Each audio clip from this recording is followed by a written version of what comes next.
Man, I don't know what to say about the Dallas Cowboys. It hasn't already been said. I mean, people's had takes on the Dallas Cowboys. The storyline seems to stay the same year to year, doesn't it? I mean, here's a team that may or may not succeed through the season, but you can almost guarantee that something's going to happen at the end of the season that's going to have them derailed. This year, it really looked like they had a lot of momentum behind them. Looked like their offense was really clicking. Their defense had really come on, especially with the addition of Micah Parsons, who I'm telling you is the defensive project of the next decade. I think he has Ray Lewis potential. I don't think he's Ray Lewis. I'm not one of these people that throw those names out and go, oh my goodness, Ray Lewis is here. But I think I see the potential in him to become that. Now, whether he achieves that has a lot to do with how he prepares himself, how he continues to grow as a player, how he works within the system, all those things. But I'm telling you, the potential's there for him to dominate the next decade in a way we haven't seen in a while. So the pieces are there. The nuts and bolts, the skeleton of a team seems to be there. Well, reports are out now that, hey, we're thinking about getting rid of Lawrence, and we're thinking about getting rid of Amari Cooper. And I'm just thinking to myself, what are you doing, Dallas Cowboys? What are you doing? Is this retaliation for not getting a COVID vaccine? Is this some other anger management issue? I mean, what's the problem here? Amari Cooper, when I first heard his name, I thought it made a little bit of sense. And I know that I'm going to take some heat for that. But again, I'm not a professional, so I don't really have to worry about whether my takes are correct or not. I'm just out here spitting my opinion as a fan. Not that I'm a Dallas Cowboys fan, mind you, but as an overall football fan. I heard Amari Cooper's name out there, and I thought, that's not a bad idea to cut bait with Amari Cooper. I thought it was a bad idea to give him the contract in the first place. If you want to know what somebody's about, if you want to know who a person is, a good indicator, not always, but a good indicator is to look at their past. Past behavior oftentimes will predict future success. Now, of course, people change and people adapt, and that's not a hard and fast rule, but it's a pretty good principle. A person who has spent over a decade in the NFL and only shows up for 8 games a year. Now that we're in a 17-game season, I don't know, maybe he'll show up for 9. I don't know.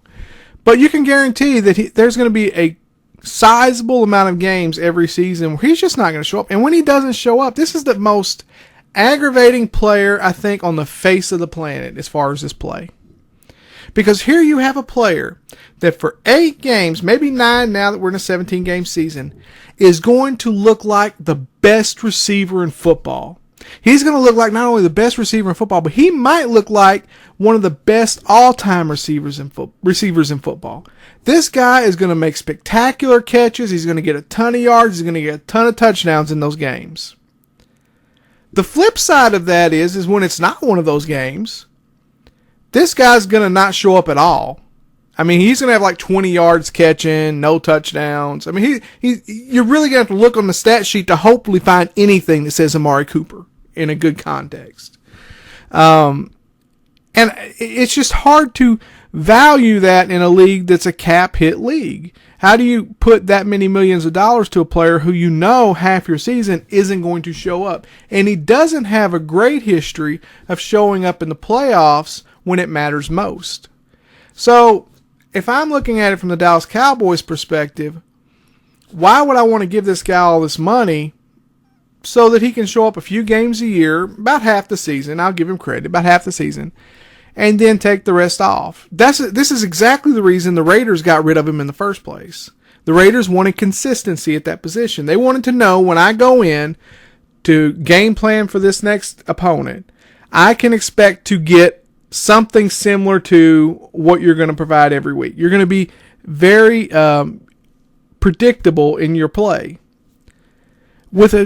He's very predictable. He's predictable in that you're not going to get anything from him for half a season. And a lot of times win those games count in the playoffs if you're lucky enough to get into the playoffs.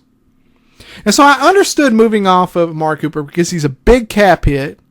I think he's a top 25 cap hit in the NFL right now. So I understand that. Move on and go get some other receivers. It's not like you're leaving your receivers without anybody there for Dak to throw to.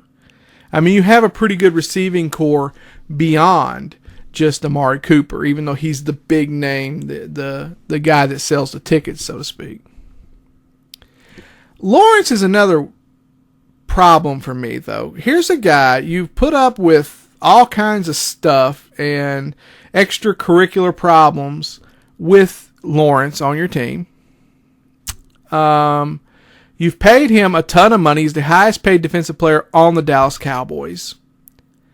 And this year, he really had a really good year. He had a strong year. But I'm not paying you just for this year. You are a veteran. You've been here a long time. And you really have not produced until this year. Or at least not in a long time. You had years ago. But in recent times, we have not seen a lot of production from Trevor Lawrence. To the point that last offseason, some of the people who were talking about these things were talking about maybe they need to get rid of Trevor Lawrence. Maybe he's not worth the money he's being paid anymore. It's a gamble with a player like that as to whether or not you give them the money, you allow them, you keep them on the team at that salary cap hit.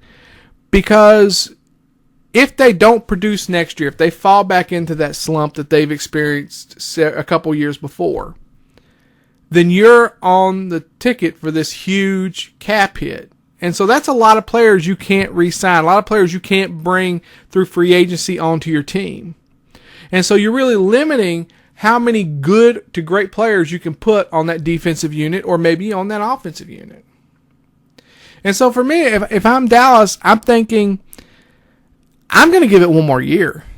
He had a great year last year. Previously, he had a slump.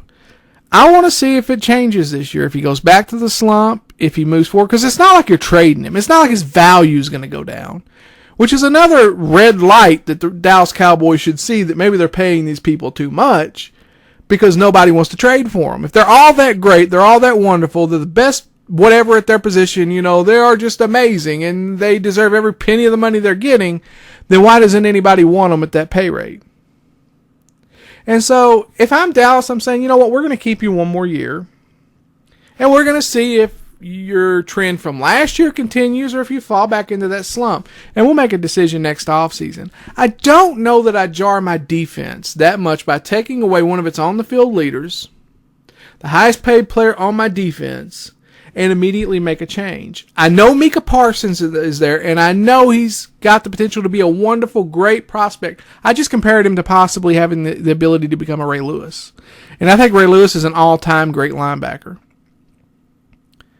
But he's going to be a second-year player. I don't know that I put the entire weight of the Dallas Cowboys defense on Micah Parsons. Not in year 2. 3, 4, 5 maybe. Not in year 2. I think you still allow him to grow. You still allow him to develop. And you allow him to learn how to play these positions from other people who are really good at their positions. I don't see the value in making the Lawrence move at this particular point in your franchise. I think a fire sale is not the best way to be handling the Dallas Cowboys. I think they've overspent for a long time, though, and I think this is, to some extent, those chickens coming to roost. I think, to some extent, this is a product of, look, we paid Ezekiel Elliott a fortune. We've paid Dak Prescott a fortune.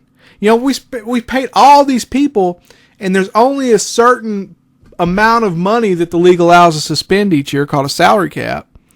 And we just can't fit all these contracts anymore under the salary cap. This is one of the reasons why it's important to be careful and judicious with where you spend your money, where you put those pieces of your salary cap pie.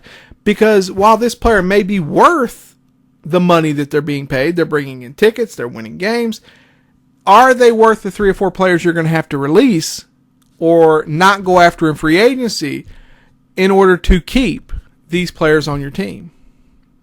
That's one of the decisions you have to make. And I think part of the Dallas Cowboys' problems right now is they're having to deal with those cap issues related to some of the contracts that they've made, that some of them have not worked out well. I mean, look at Ezekiel Elliott. This guy looked like the next beast of the NFL. Now he looks like the next least of the NFL. He's not even the best running back on his team. Think about that. He's not even the best running back on the Dallas Cowboys football team. But you're paying him like he is the feature back, the greatest back, and one of the top 2 or 3 running backs in the league. To me, that's insanity. But that's how we get to where we are now, where we have to make these tough decisions within the Dallas Cowboys organization. There's really no good answers. You just kind of have to go with it.